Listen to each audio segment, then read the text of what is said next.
다 같이 우리 찬송 259장 1절과 4절 부르심으로 13번째 순환절 특별 새벽 기도 시작합니다.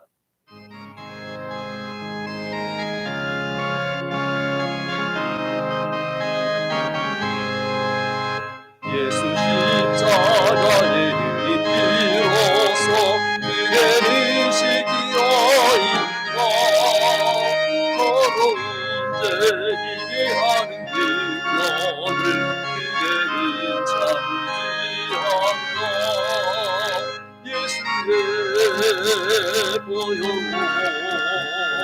그대를 지키어인가 마음속에 여러 가지 죄악이 깨끗이 지어있구나.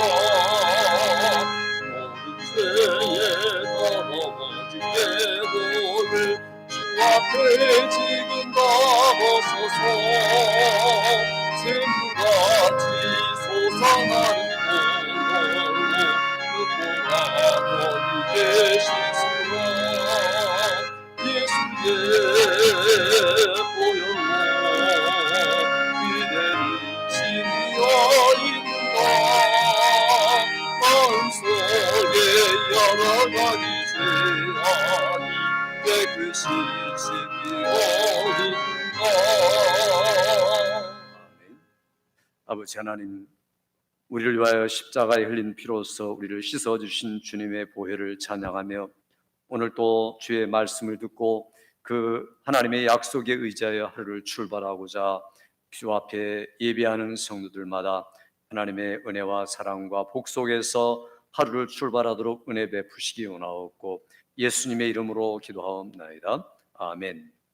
하나님의 말씀 히브리서 9장 24절부터 28절 말씀을 봉독하겠습니다. 그리스도께서는 참것의 그림자인 손으로 만든 성소에 들어가지 아니하시고 바로 그 하늘에 들어가사 이제 우리를 위하여 하나님 앞에 나타나시고 대제사장마다 해마다 다른 것의 피로써 성소에 들어가는 것 같이 자주 자기를 드리려고 아니하실지니 그리하면 그가 세상을 창조할 때부터 자주 고난을 받았어야 할 것이로되 이제 자기를 단번에 제사로 드려 죄를 없게 하시려고 세상 끝에 나타나셨느니라. 한번 죽는 것은 사람에게 정해진 것이요 그 후에는 심판이 있으리니 이와 같이 그리스도도 많은 사람의 죄를 담당하시려고 단번에 들이신 바 되셨고 구원에 이르게 하기 위하여 죄와 상관없이 자기를 바라는 자들에게 두 번째 나타나시리라. 아멘. 오늘은 예수님의 순환 받으신 목적은 제사 제도를 단번에 이루시기 위해서, 단번에 대체하기 위해서 순환을 받으셨다라는 말씀을 드리려고 합니다. 성경에서 가장 독특하고 중요한 단어가 있다면 이 단번에라는 단어입니다. once for all 하는 그런 단어인데, 이것은 단번에라는 단어는 만대를 위해서 단번에 이런 뜻을 가지고 있습니다. 성경에서 어떤 결정적 사건이 딱 한 번 있는데 그 사건이 완전한 영향을 미치고 그리고 온전하게 다시 반복될 필요가 없을 정도로 완벽하게 라고 표현할 때를 단번에 이렇게 표현을 합니다. 그러니까 누가 만일에 단번에 이룬 것들에 대해서 또 필요하다든지 부족하다든지 이렇게 말하면 모욕이 되는 거고 그게 거스리는 것들이 되는 겁니다. 구약에 보면은 제사장들마다 자기들의 죄, 백성들의 죄를 위해서 계속 하나님 앞에 나가서 제사를 드려야만 했습니다. 그래서 매일매일 수많은 사람들이 동원되고 수많은 짐승들이 동원되고 이런 일들이 계속 반복되는 겁니다. 그럼에도 불구하고 이것은 하나님께서 자기 백성들을 사랑해서 죄를 용서하기 위해서 베풀어 주신 하나의 모형, 그림자, 상징이라고 말할 수 있습니다.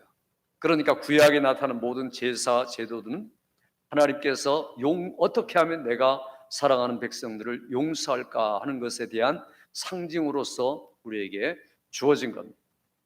이렇게 참 감사한 일이죠. 이스라엘 모든 선민들이 동물의 피를 통해서, 짐승의 제사를 통해서, 계속적인 제사장과 1년에 한 번 대제사장의 활동을 통해서 모든 죄가 용서받는다는 것 자체만 해도 지극히 감사하고 대단하게 하나님을 찬양할 아주 엄청난 일입니다. 그러나 이 어두운 면이 있는 건 뭐냐면 계속해서 반복해서 드려야 되고 매일매일 드려야 되고, 이게 지금 그 몇백 년 동안, 아니 1000년 이상 계속된 거지 않습니까? 그러니 얼마나 귀찮겠습니까? 감사하면서도 귀찮고, 또 중요한 것은 히브리서 10장 3절에 보면은 이 제사들은 죄를 생각나게 하는 것이니라. 죄를 용서받으면서 용서받는 순간에 또 죄가 생각나는 겁니다. 그러니까 오늘 내가 용서받았다. 그런데 용서받고 그 다음날 또 죄가 생각나는 겁니다. 제사를 드릴 때마다. 그러니 이게 온전하지 못하다는 거죠. 그러니 감사하면서도 이게 충분하지 못한구나. 그리고 제사장들마다 자기 죄를 위해서 제사를 드리고 다른 백성들을 위해 제사를 드리고, 그러니 얼마나 바쁩니까? 또 죄가 용서받지 못할까 봐 얼마나 두렵습니까? 그리고 몇 년 있다 제사장은 수명이 다해서 교체가 돼야 됩니다. 이런 제도들. 그래서 성경은 10장 4절에 히브리서에 보니까 이는 황소와 염소의 피가 능히 죄를 없이 하지 못하리니, 사람들은 이걸 알고 있었습니다. 상징적으로만 용서받는다는 것을 잘 알고 있습니다. 그러나 이런 제사 제도가 있음에도 불구하고, 이게 불완전한 것에도 불구하고 그 속에는 소망의 빛이 있었습니다. 언젠가는 위대한 하나님의 종 한 분이 오셔서 이런 일들을 다 이루실 것이라는 그런 희망이 있었다는 겁니다. 마침내 때가 차서 하나님께서 아들을 보내시고 이 땅에 오심으로써 그 단번에 이 모든 일을 완벽하게 성취하셨다. 그러니 구약에 나타난 모든 제사 제도를 완벽하게 단번에 대체하기 위해서 임무를 띠고 오신 분이 이 땅에 오셨다. 그래서 마지막 제물, 최종 제물, 온전한 제물로서 자기의 몸을 드리셨다. 그러니까 제사장들처럼 자기 자신의 죄를 위해서 제사를 드릴 필요도 없습니다. 또 죽으실 이유가 없는 하나님이시기 때문에 다른 제사장으로 교체될 필요도 없습니다. 또 중요한 것은 완벽한 인간으로 오셨기 때문에 그 구약의 제사 제도에 필요한 충분한 완전한 조건을 다 충족시키셨습니다. 그렇기 때문에 오늘 성경은 그걸 가리켜 단번에 주님께서 자기의 몸을 들이셨다라고 이야기를 하고 있습니다. 이제 우리는 하나님과 우리 사이에 완벽한 이런 중보자를 가지고 계신 겁니다. 유일한 대제사장을 모시고 있다. 그래서 우리가 중간에 이 중보자가 필요 없습니다. 천주교처럼 마리아나 또 성인들, 그런 그들의 기도나 대체가 필요가 없다는 겁니다. 그건 매우 비성경적인 이야기죠. 자, 중요한 것은 우리가 얼마나 행복한 사람인가 하는 게 중요합니다. 그런데 여기서 더 중요한 것은 이 십자가, 주님이 십자가에서 단번에 이루신 이것은 시작이라는 게 중요합니다. 하나의 시작이었다. 이제는 우리가 더 이상 구약의 예식이 아니라는 겁니다. 그러니까 신앙생활은 예식을 중시하는 삶이 결코 아니라는 겁니다. 이게 중요합니다. 우리끼리 모여서 거룩한 제사를 드리고 가운을 입고 찬양 성가대가 서서 찬양을 부르고 서로 할렐루야 부르고, 이게 신앙생활이라는 게 아닙니다. 중요한 것은 내가 성도로서 온 세상을 위하여서 어떤 사명과 어떤 빛을 가지고 영향력을 나타내느냐, 이게 중요합니다. 그래서 오늘 본문의 28절 보니까 이와 같이 그리스도도 많은 사람의 죄를 담당하시려고 단번에 들이신 바 되셨고 구원에 이르기 위하여 죄와 상관없이 자기를 바라는 자들에게 두 번째 나타나시리라, 이렇게 말씀하고 있습니다. 그러니까 단번에 놀라운 일을 이루셨다. 이제 우리가 예수님으로 말미암아 거듭난 존재가 되고 하나님 앞에 자녀가 되고 이런 것들이 이제 시작되었다는 겁니다. 그러니까 이게 시작이라는 것을 잊지 말라는 겁니다. 성도들의 신앙이 너무 십자가에 대한 신앙에만 매달려 있을 때가 문제입니다. 이 말은 좀 못 쓰지 않습니까? 순환절 우리가 이 말씀을 묵상하고 있는데 십자가 신앙에만 매달려 있다. 이게 문제다. 그게 무슨 말입니까? 주님께서 십자가에서 이루신 일은 가장 중요한 것, 가장 근본적인 것, 기본적인 것, 그리고 시작을 하신 거라 하는 말씀을 지금 우리에게 하고 있는 겁니다. 그러니까 단번에 들이신 일은 모든 신앙생활의 완벽한 준비가 시작되었다. 오늘 28절 끝에 보니까 이제는 단번에 들이신 바 된 다음에 자기를 바라는 자들에게 두 번째 나타나시리라. 만일에 이 사건이 완성이 안 됐고 또 우리가 생각해보고 또 제사를 드린다면 어떻게 되겠습니까? 오늘 26절에 보니까 그리하면 그가 세상을 창조할 때부터 자주 고난을 받았어야 할 것이로되 이제 자기를 단번에 제사로 드려 죄를 없게 하시려고 세상 끝에 나타내셨느니라. 이렇게 말씀하고 있습니다. 그러니까 우리를 사망에서 건져내어 그의 천국에 들어가도록 자녀를 삼아주신 이것이 시작이다. 뭐에 대한 시작입니까? 이건 그리스도의 재림을 기다리는 시작이라는 겁니다. 그러니까 이게 우리의 신앙생활이 이 시작으로부터 끝을 바라보고 나아가야 되는데 그게 아니라 예수님이 오셔서 한 일만 생각하는 분들이 있습니다. 이게 무슨 말이냐면 항상 내가 일주일 동안 죄 지었습니다. 주일날 나와서 회개합니다. 또 죄 짓고 또 회개합니다. 이런 생활만 계속 반복하는 사람이 있습니다. 그러니까 기도할 때마다 이분은 이것이 죄냐 아니냐 여기서 끝나는 겁니다. 그러니까 신앙생활의 성장이라는 게 도무지 없는 겁니다. 새로운 사람으로 태어났으면 자라가야 되고 실수가 줄어들어야 되고 이제 초등학교 1학년, 2학년, 3학년, 중학교, 고등학교 이렇게 나가면 나갈수록 장성해야 되고 실수가 거의 없어져야 됩니다. 이게 너무 당연한 거죠. 신앙생활도 똑같습니다. 옛날 부흥회 하면은 1년에 한 번씩 회개하는데 똑같이 회개하는 사람이 있습니다. 부흥사가 회개하라면 1년 동안 지었던 죄 또 회개하고 그 다음에 가서 또 회개하고 이게 신앙생활입니까? 이 사람은 시작만 한 겁니다. 그러니까 항상 죄냐 아니냐 죄 지었느냐 안 지었느냐 기도도 그렇고 신앙생활이 그렇게 됐다는 겁니다. 이게 주님이 그 목적을 위해서 단번에 자기 몸을 들여 희생하신 게 아니라는 겁니다. 그 다음에 목적이 있다는 거죠.